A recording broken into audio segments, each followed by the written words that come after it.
Folks, do not adjust your TV sets. We are in the middle of a zombie apocalypse. I'd love to be like all dramatic, but honestly, It it's seems Cox, by they some fucking unexplained suck. phenomenon, the people are rising from the dead. Yeah, well, it looks like we're back in business. That was unfortunate, but Yeah, that was where we hit a little blip there. yeah, that's sorry about that, folks. We apologize for depriving you of minutes. We'll make it up on the ass end. Heartbreaking. So anyway, go on. back to Neil Young. Yeah, please. So he's on, his music's on Spotify, and Joe Rogan just had that big Spotify deal, so his podcasts are available all over Spotify, and so Launched in 2009, by the way. yeah. So 13 years. They so apparently Neil Young had a problem with some COVID misinformation that he was discussing with a doctor, which seemed to be a legitimate doctor. I mean, Joe Rogan does pull some weight. It's not like it's us where we get any jackass people that Joe Rogan's going to deal with. It's going to be legit people for the most part. But anyway, I think it was something about like vaccination of the little kids under 11 or whatever. Seems completely unnecessary, and apparently Neil Young had a problem with that. So it's kind of funny because he's like, well, if that's what if everybody's watching this on Spotify, I'm yanking my music off of Spotify. It's either my music or Joe Rogan, and of course they just signed this big deal with Joe Rogan, so Spotify's like, okay, Neil Young, fuck your music, because like, how many people listen to Neil Young, and like, I don't know, fucking Joe Rogan's got like 13 million followers on Spotify. Yeah. So it's like a fuck you. Which, I mean, I don't know. Neil Young's a strange cat anyway. I guess so. I mean, I like the songs that he did, Well, and that was the funny thing about him. Let's see. It's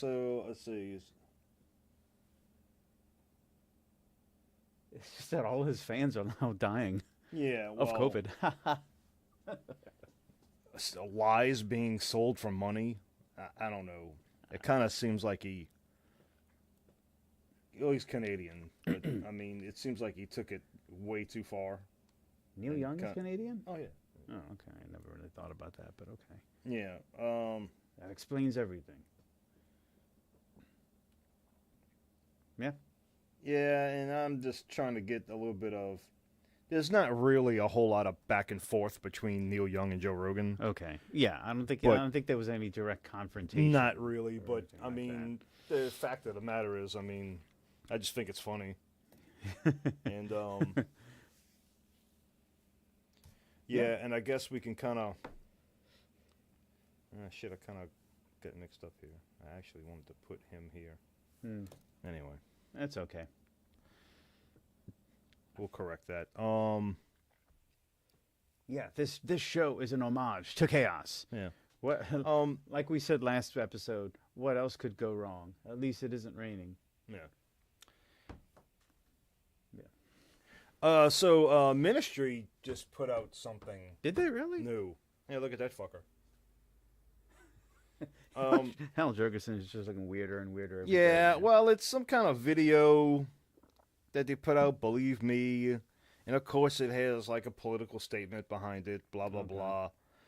Which is nothing new to the Ministry, of course. But I don't know. I guess he's still at it.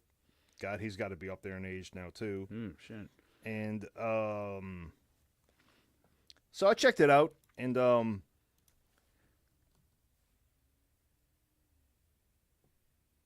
Yeah.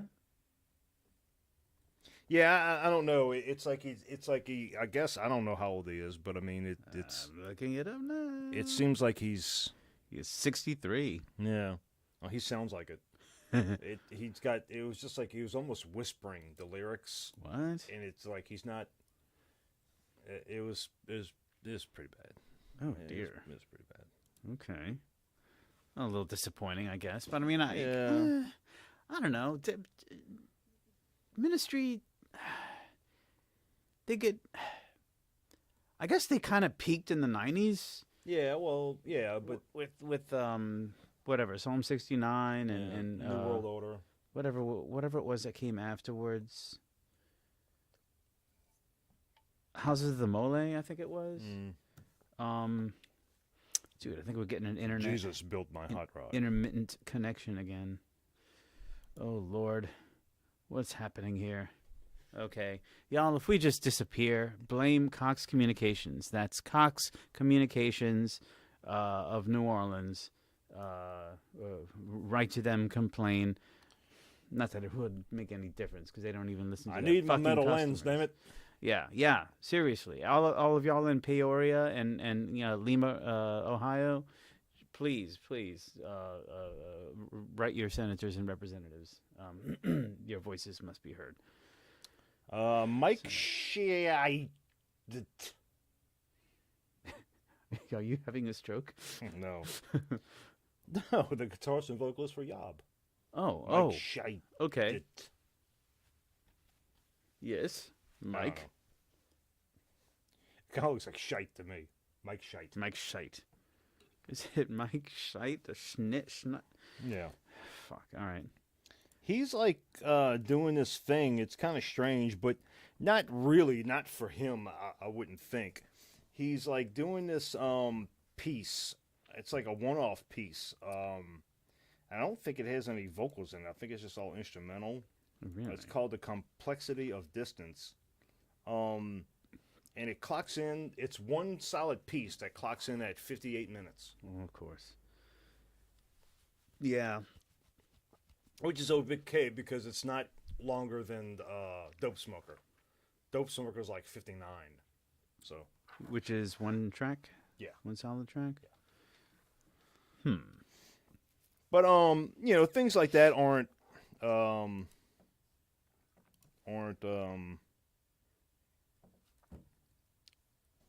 completely out of the realm of stoner doom musicians to do No, something like absolutely Bell not. Witch and things like that. Bell Witch did their latest thing was Mirror Reaper.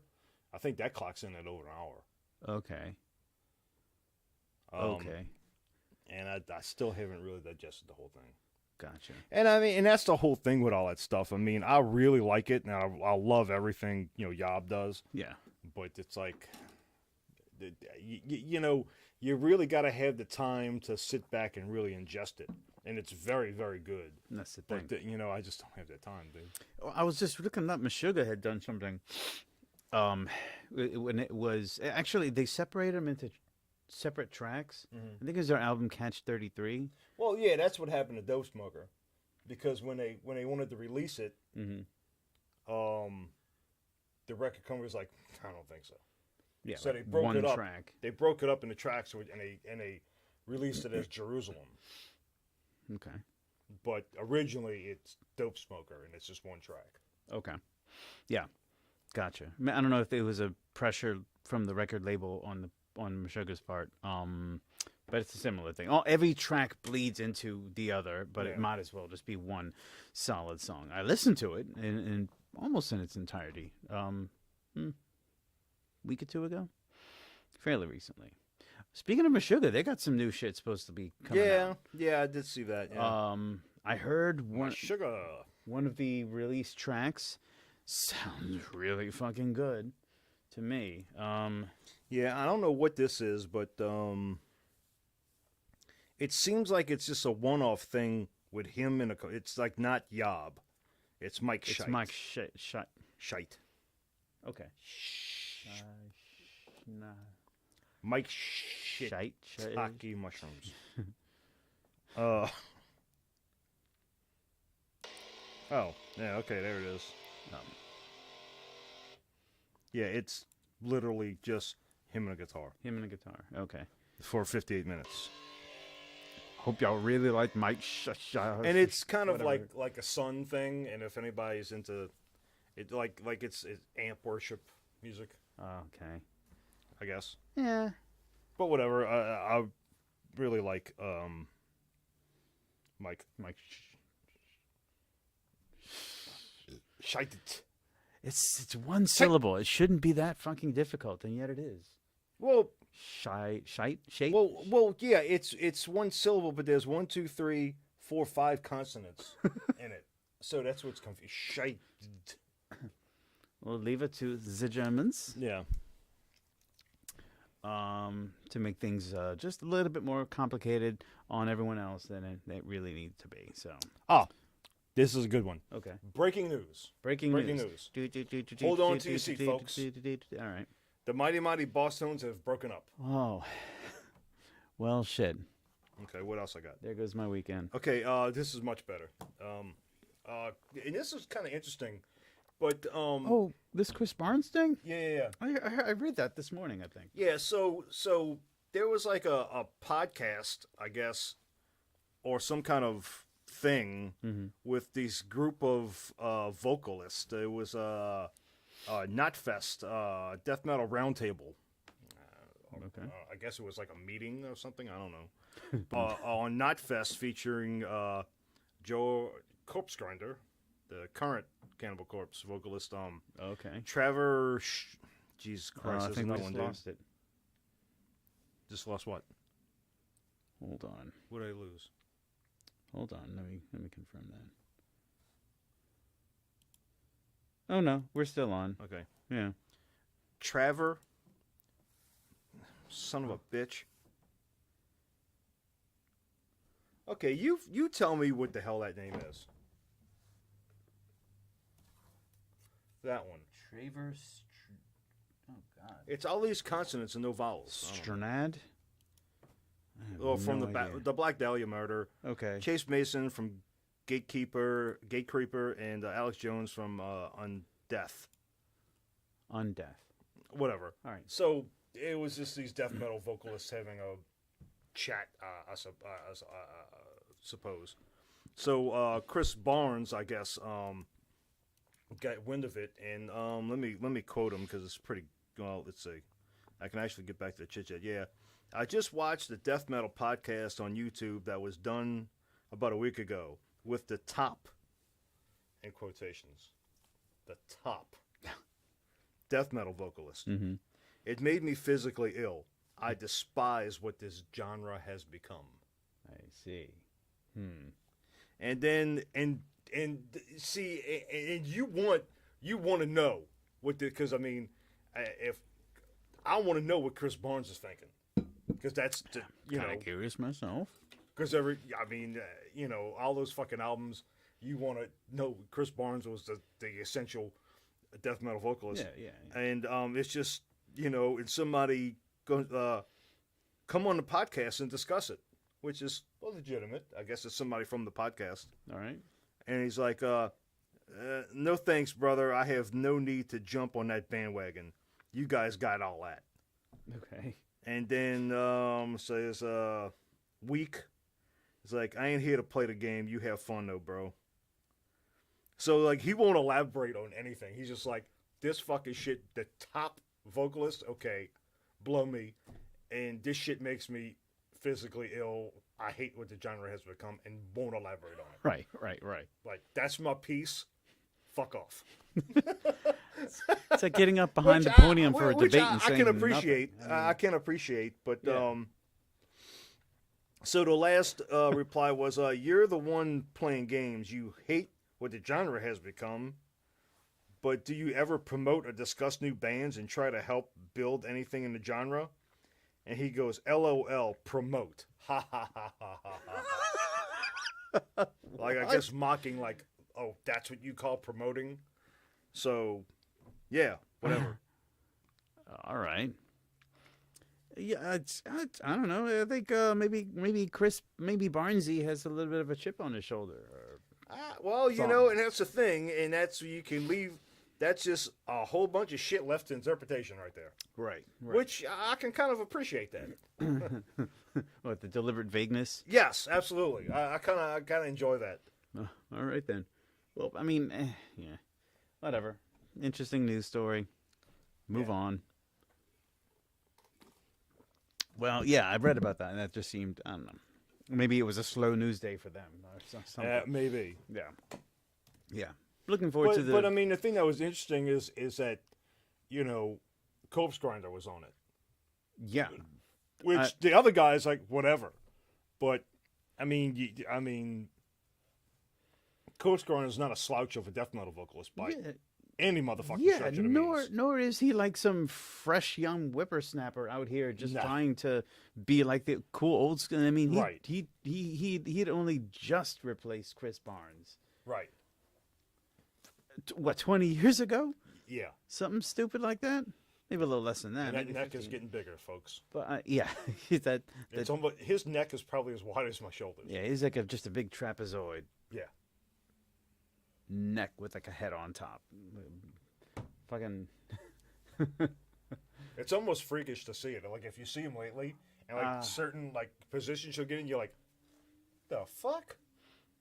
It's almost freakish. Looks like some kind of weird swamp animal is attacking his back. Like he really has no jaw. It's just ears and then a transition to the shoulders. You know what he's like? It's kind of like He-Man from the Masters of the... Yeah. Not He-Man. I know what you're talking about. The Ram guy. Ram Man. Yeah, Ram Man. It's Just a... yeah. You know what? I'm going to look into that. I'm going to see if I can like Photoshop But I mean, certainly... Ram Man into George. Certainly, Corpse Fisher. Grinder's not a fucking... And is it, putting him in... I don't think he was really... Yeah. Absolutely. Look at this. What the hell? What is this shit? I don't know. Is that like a new Ram Man or Yeah, something? it looks like a new one. Well, it doesn't do no. He needs the helmet, man. He needs that helmet so he can just be all trapezoidal head looking. That's weird looking. Now look up Corpse Grinder.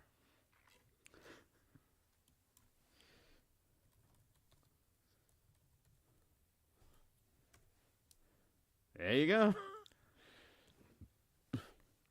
Except in this picture, he was a younger. Yeah, he's a younger corpse fella. grinder. There we go. Yeah. I mean, good lord. Dude, it's all that fucking Yeah, the shit he does with his neck, man. I wonder if he like attaches weights to the end of his hair and just like look at that. Yeah. that is amazing. Man.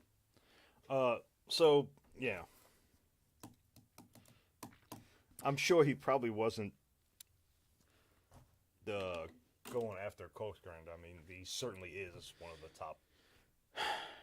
Well, then again, maybe he was. Maybe he's just been petty for the last 15 years. Or, Who knows? you know? I don't know who those other guys are. I don't either. Yeah. Trevor. Well, I mean, I guess I know who. Black Dahlia Murder. But Undeath, I don't think I remember hearing them. Whatevs. Yeah. We got something else going on here? What we're going to move on to? Move on. All right. What you spinning?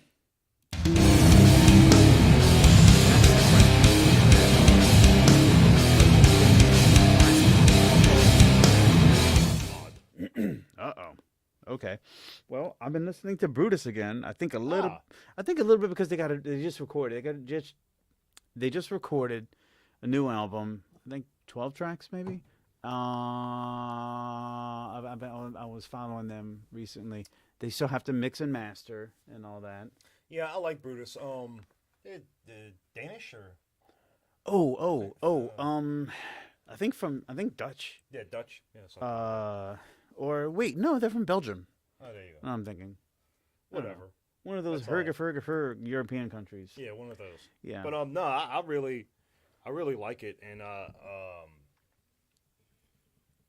yeah, she is really, really good. Mm-hmm. Drums, vocals. Yep.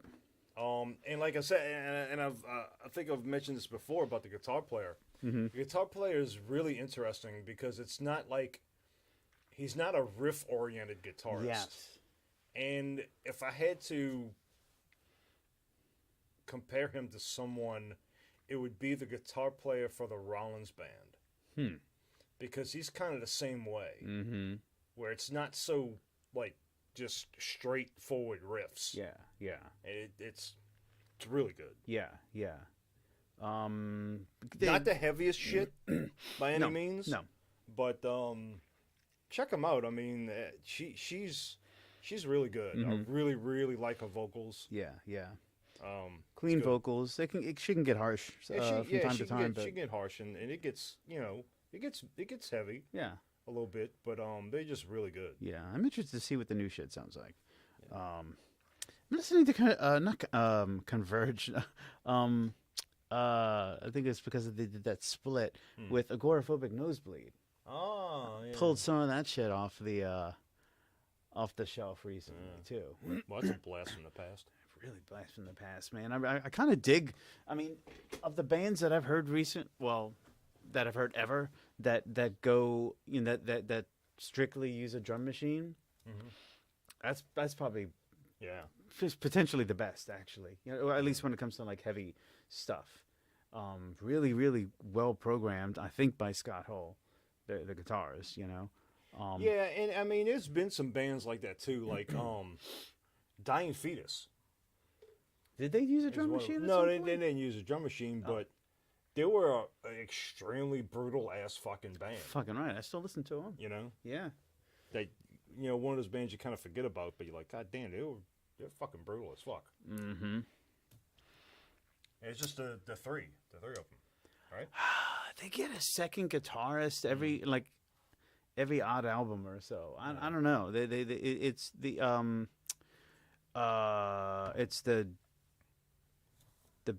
guitarist and the bass player, I think, have been pretty consistent. They've gone through like one or two drummers, and they've occasionally brought on another guitarist. I don't know. They do fine with just one guitar, and they don't multi-track it and do like solos and then layered rhythm behind it and stuff. It's just straightforward. They just play. Straightforward, brutal, really good shit. Yeah. Oh, they got some new shit coming out. Oh, did they? Supposedly. Yeah, yeah. They've been at it for a while too. They have, like, since late 90s, I want to say. Shit, wait. I hate to be Early late. 2000s, maybe. Yeah. Curious. But, yeah, so I've been spending some Agoraphobic Nosebleed, getting into that shit again. They've been going I on haven't for a really while. been spinning anything Pacific. Okay. Just, my fucking Apple Shuffle. But been digging on some Fetus. Fuck, man. Formed in 1991. I'm sorry. Wow. Dying Fetus has been around since, shit, I didn't think 91. they were around. Damn. So it's been 30 years. Fuck. Decent. Yeah. And the vocals still sound great. Oh, yeah, he's a killer guitarist and vocalist. So, just, whatever just comes up on. I've been enjoying some Fetus. Yes. Kind of paying a little more attention to that lately. And the newest thing is just, the little Cypress Hill. Cypress Hill? Yeah. Okay. I'm waiting for like either a punchline or Yeah, that was it. I mean, look, Cypress Hill was kind of different. absolutely. I mean, it was completely. It's nostalgic. Mm-hmm. The older stuff. Mm-hmm. And you know how I'm talking about Insane in the Membrane. Yeah. Ain't going out like that. Send Ain't dog. going out like that. Yeah. So they had like a different kind of take, on hip hop. Mm-hmm. And it was hip hop. There's no fucking doubt about that. Yeah. Extremely weed oriented. Everybody knows that. But their vocal styles and what they did was kind of a little bit different. Mm-hmm. They sounded a little bit different than everything else that was going on there. Mm-hmm. And the thing that was always kind of strange is, extremely marijuana. I want to get high, so high. Yeah. And the 80%, now it wasn't all of their imagery, but 80% of their imagery, if you didn't know any better, would have been like a death metal band. Oh, I know what you're talking about. You know, I totally get it, man. What was that first album? Black Sunday. It's a big Okay. graveyard, and this Oh, big yeah. spooky thing, and then the third one, Temples of Boom, was this dark cloaked figure going up to this, castle looking thing. Yeah, yeah. It was all this dark. I mean, that could be a Dark Throne album. It could be. I seriously, it could be. No shit. Yeah. But it was just fucking weed hip hop. There you go. So that was just kind of, weird, I'm not the biggest hip hop fan by any stretch Nor of the am I. imagination, but Cypress Hill would definitely be Yeah. one of the acts that I would listen to. I rarely put on any kind of hip hop, but it's either going to be them or those fucking South African motherfuckers called the Antwoord. Those fucking little crackhead looking motherfuckers. Crisscross? The Antwoord. Crisscross. Crisscross. Yeah, dude. Yeah, them. These fucking people. What? You ever seen these people before? No. The Antwoord. So it's this guy. Oh Christ! Come on. The fuck? I'm trying to find. They're weird. I will. Looks I will, like I a will, fucking freak show to I me. will straight up tell you. I will say they are weird. All right. Okay. So there's this thing. I don't even know how. I don't know much about it. I don't claim, but just basically what I picked up off of these people. There's this thing that goes on in South Africa. This is a fucking scene, right? Yeah. Where the clique, if you will, or the aesthetic is to look like white trash, just like pure white trash. These guys took it to like a whole new level. So They did it. It's him and it's her. Yeah. But like as far as like just fucking rapping, like they're really fucking good. Like they're really just like Yeah, and it wouldn't very look like that's what that precise, would and be. They kind of fuck with rhythm and they fuck with tempo too, mid song too. Which is something I really admire. And she's all freaky looking and Yeah. yeah, they're just fucking weird. Okay. Them and Dalek. I don't know if you ever heard those guys before. There's no use googling them, except although I'll see if their album cover, what they look like. They're like a these guys. Mm-hmm. They kind of have like a dark industrial hip hop thing going on. I'll play some for you later if you want to hear it. I'm Looks not like gonna a do it room now full of because I'm R2D2s. gonna get like a fucking copyright infringement ding. Thanks YouTube. But yeah, it's just like it's an MC, a DJ, and this other guy does probably like some mixing shit. But anyway, they're really really cool, just really dark sounding, and it's just intense. So that's why not, man? Cypress Hill. I thought you were like fucking with me. Not that I totally go for it, man. Listen to Cypress. I don't give a shit. But yeah, right on. Well, I came across them, and then I started listening. I started recognizing a lot of the songs, and it brings back a lot of memories. Yeah, absolutely, man, dude. The '90s, man. We fucking Yeah. Well, because I mean, that was era, the years for us. Yeah, '80s and the '90s. 15 to 20, 22. Yeah, And that's when you're going to really develop your musical taste for the rest of your life. So totally. Although I still listen to a lot of '80s shit, like the radio stuff. Like whatever. Like what are the ones? Tears for Fears are excellent. Whatever, Pet Shop Boys, Joy Division, those kinds of Susie and the Banshees, even Killing Joke. Obviously, I'm a huge Killing Joke fan, but whatever. Sweet, man. Shall we move on to the album? we shall. Let's do it. Album of the week.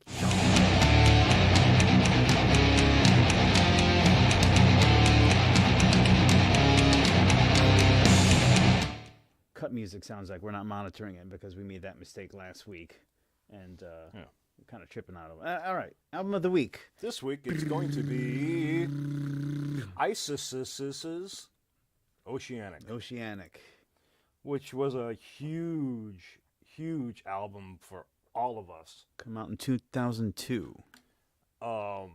Yeah, huge, groundbreaking, and really, really influential to I think all of us, for sure. Their from Boston, Boston. and They were on Ipecac Records. Sorry to interrupt, but Ipecac Records, founded by Mike Patton from Faith No More, Oh. which also has Dalek, as I just mentioned. oh, there you go. Interesting coincidence. All right. Oh, among other bands, but yeah. But yeah, so Oceanic, I mean, God, it's such a masterpiece. And you kind of went through all their other stuff later, like what was it, Red Cloud and Celestial, Yeah. Signal 5. Mhm. All really good, but I think pretty much that, and then later Panopticon was certainly their pinnacle. But Oceanic was just so fucking good, and it really, really paved the way, I think, for post metal. Yeah. You could I think you can almost look at them as the kind of godfathers of post metal. Yeah. Them with like Neurosis and Neurosis. There's another one that I'm thinking that I was thinking of. But I'm Cynic, blanking maybe? on it. I don't know. Cynic been around since like early '90s.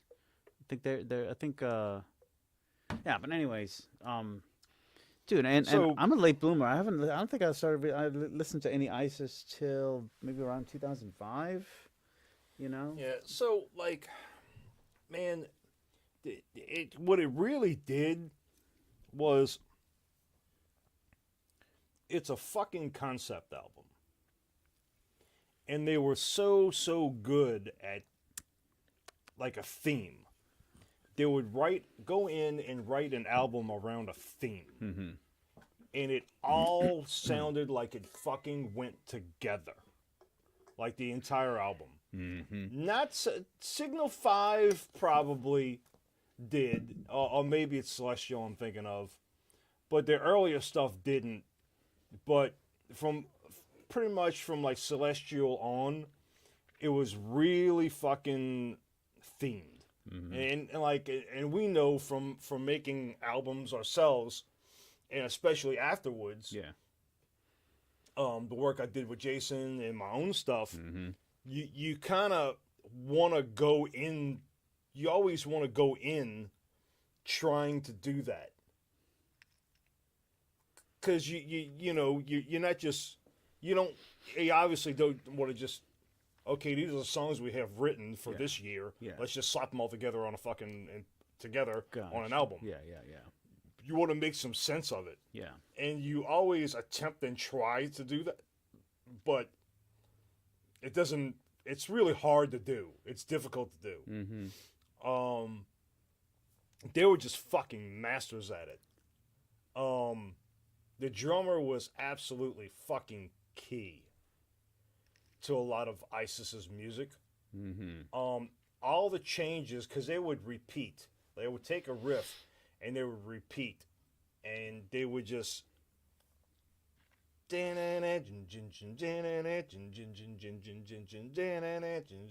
play that for 3 minutes, but they would change it slightly and it would evolve. They would evolve their parts, and it really opened my eyes, especially of that type of songwriting, where you can just have like 2 or 3 riffs and have an 8-minute song and then evolve the parts. Precursors to Yob, for sure, for absolute sure.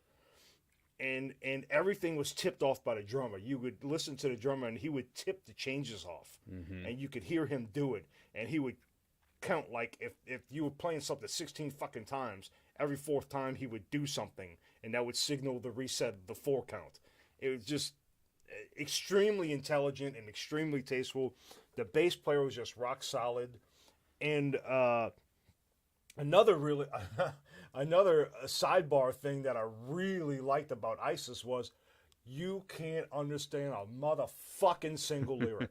Not a fucking one of them. I don't care who you are, you can't make out a fucking word. And I really like that about them. Which is funny because like not too long ago you were talking about like enunciation and things with vocals, but I mean like